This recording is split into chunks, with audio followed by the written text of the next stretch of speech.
on skill-based education in India. So, and we have Dr. Shamsher sir with a book review of Art of Dealing with People by Les Giblin. And then we have an open forum that we'll discuss later on. But we'll start with the session with Ms. Dr. Neha Bhatt on her paper presentation, Studies on Skill-Based Education in India. Neha ma'am.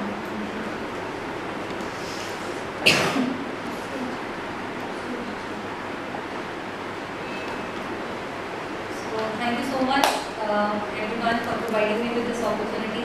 Honorable Director Ma'am Dr. Mishra, respected HOD MBA Dr. Shamsher, and HOD BBA respected Dr. Virendra sir. A very good afternoon to all of you. My name is Dr. Neha Bhatt and I am here to give a presentation on my research paper, Studies on Skill-Based Education in India, a review. This would be the outlines of my presentation.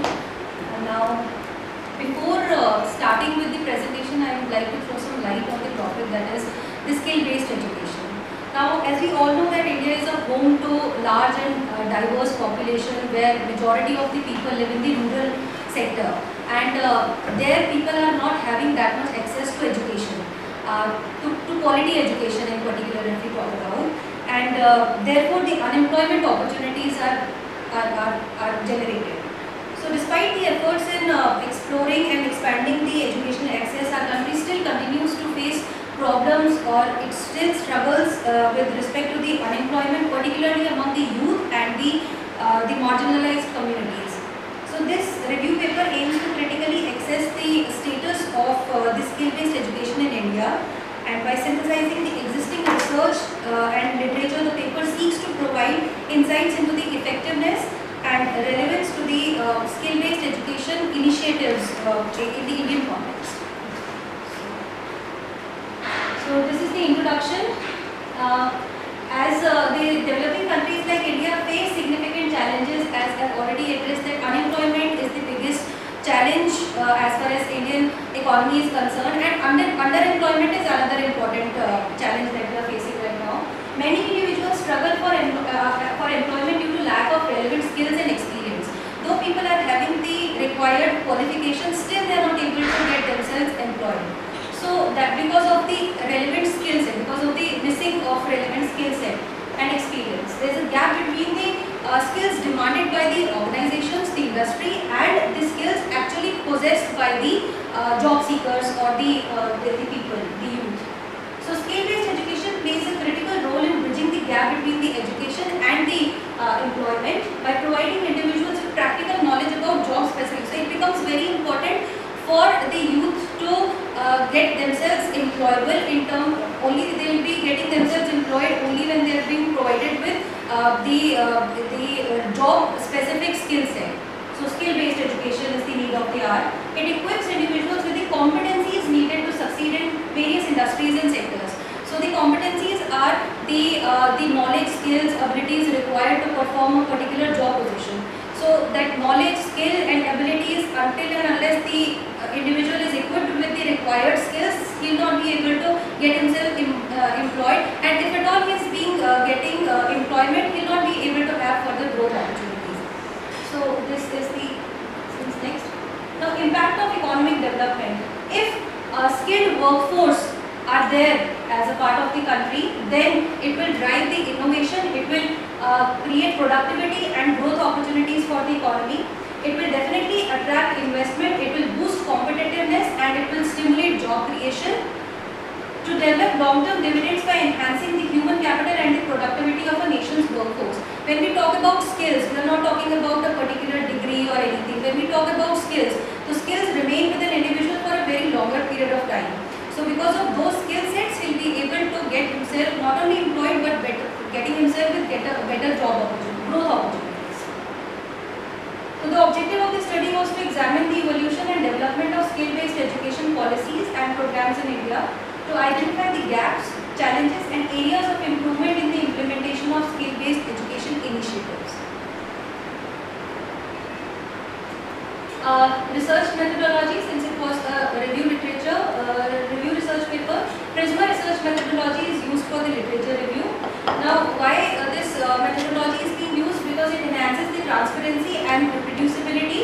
and it ensures the validation of the data. It improves the quality and the reliability of the database. It also facilitates critical appraisal through the credibility of the data utilized in the study. The widespread recognition and acceptance of the method is already there. So if this is visible clearly, this is the Prisma flowchart that I have used. The Prisma flowchart consists of the three stages: the identification stage, the screening stage, and the inclusion stage. In the identification stage, through various databases and platforms have gathered 200 research papers in total, out of which some of the duplicate records, ineligible records, and for other reasons I have removed 76 research studies, and in screening 124 research papers came, and again because of some of the files were not opened, and some of the authors had repeated the research papers in the names of, they have edited the names of the research papers, so because of that 34 were again included, and the studies included in the research were 46. So in the identification stage, what I have followed was a systematic research was conducted to identify relevant literature on skill-based education programs. So certain keywords like vocational education, skill development, Jan Shikshan Sanstans, various initiatives by the government were used to retrieve articles from various databases. In this screening, the initial search yielded a broad range of articles which were then categorized or narrowed down on the basis of the implementation, impact, evaluation of skill-based education programs, and then eligibility. The selected articles underwent a full text assessment to determine the eligibility for the inclusion of the study. 46 articles were included in this study. Then the findings from the selected articles were synthesized to identify common themes, research gaps, implications, and conclusions regarding the skill-based education in India. And the key insights were organized according to the thematic categories to facilitate the comprehensive understanding of the literature. The Prisma, in conclusion, the Prisma Literature Review provides a comprehensive overview of the current status of the skill-based education programs in India, highlighting the key challenges, the opportunities, the recommendations for the future research work to be conducted in this area. These are some of the research papers that I have included in the study. Certain authors like B.M. Dure and Bani Jha, they have done a very good work on identifying the opportunities as far as the skill-based education is concerned. They have also highlighted on the various sectors where skill-based education should be given to the youth, to the desired sections of the society, so that they can be getting employment. Research gap, regional analysis gap was identified. The study does not address the regional differences in skill-based education effectiveness and access. On the basis of the location, the research should be examined. How location influences vocational training outcomes, because the results get affected. The socio-economic factors were explored. That means on the basis of impact of income, on the basis of education, these were not there. Methodology evaluation needs, challenges like inactive staff, poor infrastructure are noted. Ma'am, I would like to say that there is an initiative by the Government of India. There are various schemes run under the banner of Government of India, Pradhan Mantri Kaushal Vikas Yojana, many of them are there.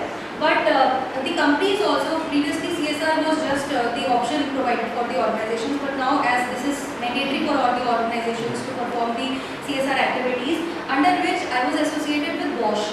So I was a soft skill trainer. The resource center was Jagannath University, the previous organization, and there was this CSR initiative in terms of education skills providing to the especially the dropouts, the school dropouts, the college dropouts. The students were not able to finish their qualifications and they are not being able to get themselves employed. So education or skill-based education should be targeted to these sections of the society. So if in that case infrastructure is not proper, the lack of resources are there, so that would not be impactful. There's a problem.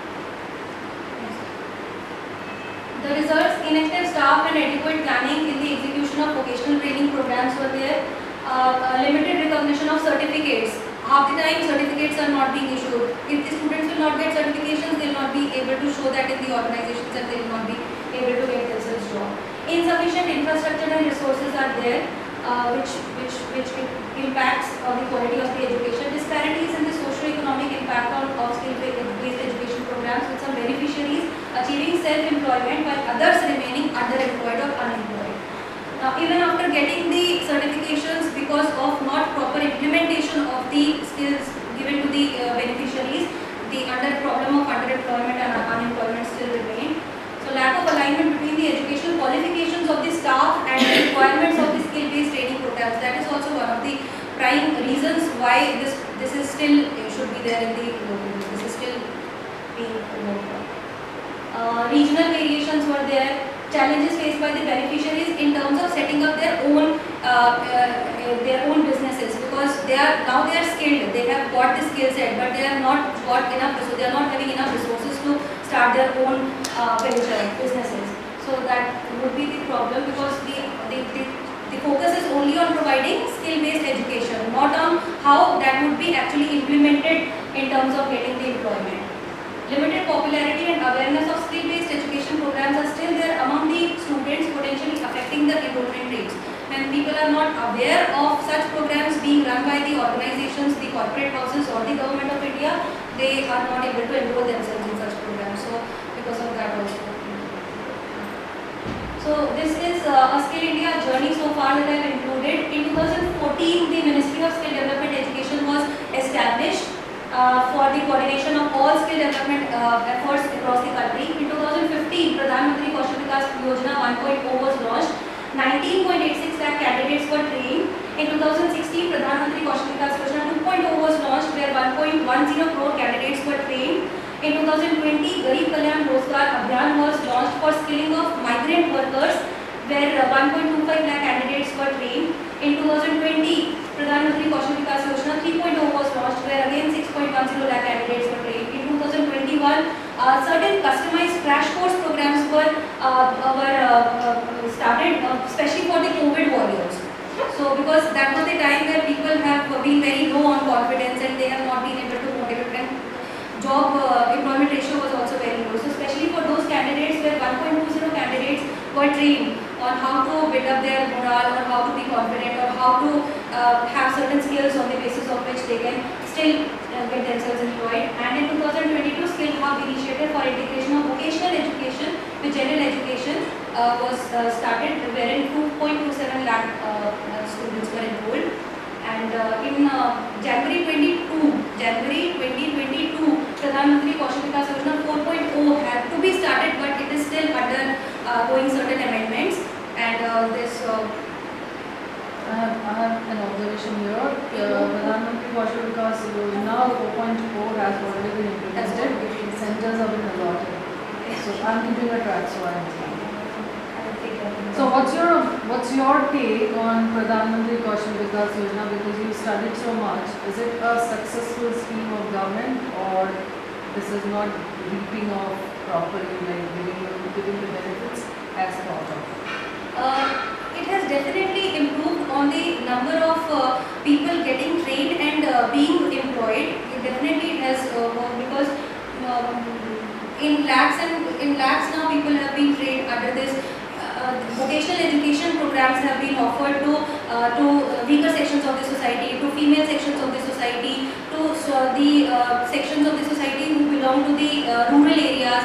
So definitely the growth opportunities and employment opportunities have been generated after these initiatives have been started by the government.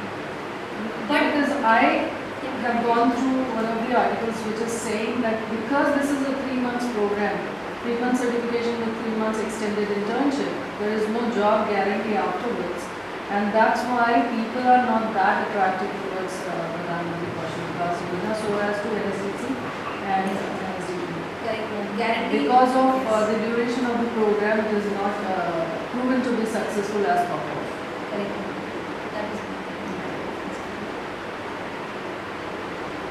So there are certain implications for the policymakers. It plays an important role in promoting skill-based education.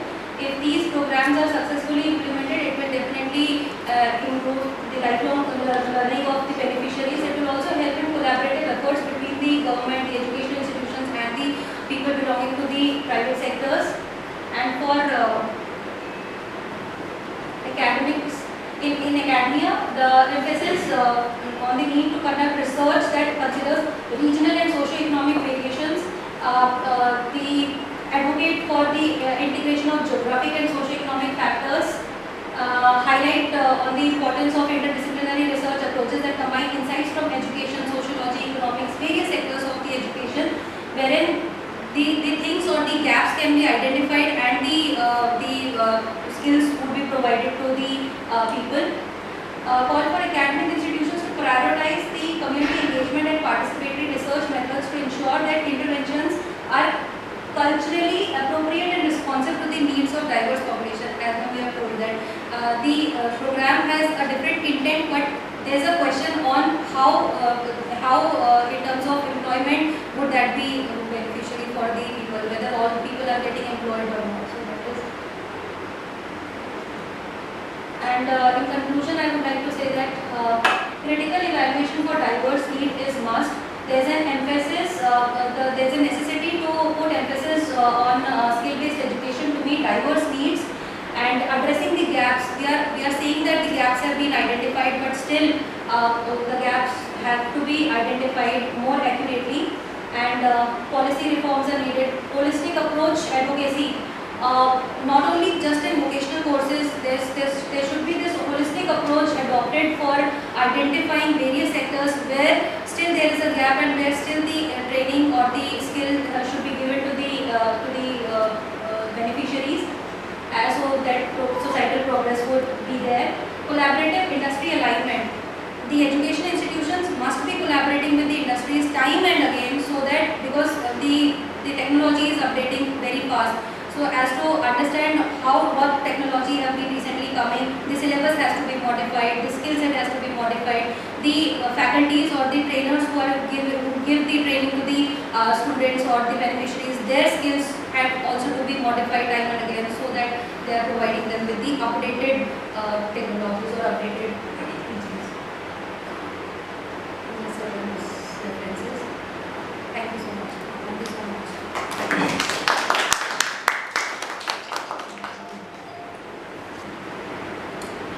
One question. Nowadays, the government started the National Skill Development Universities. Did you have any paper which is talking about this? It is the concept of the university degrees and diplomas that they thought of. Of course, it is not a mainstream qualification, but then it is an advancement to the Pradhan Mantri Kaushal Vikas Yojana. So they thought of like advancing that. First thing. Second thing, I don't know, this is just a query. When you are coming up with the implications and conclusions, did you check the significance of these statements? Because you have gone through 46 papers for this paper, and out of 46 papers, how many of them they are talking about all these things? If there is just one paper talking about one aspect and they have their own limitations, then you cannot consider it as your conclusion or your implications. So did you check it with the help of any tool or application, the significance of all these implications and conclusions? All of the studies have not been checked, but that is a point only then the impact will take it further, because statistically it is not even a proven statement, which I feel, because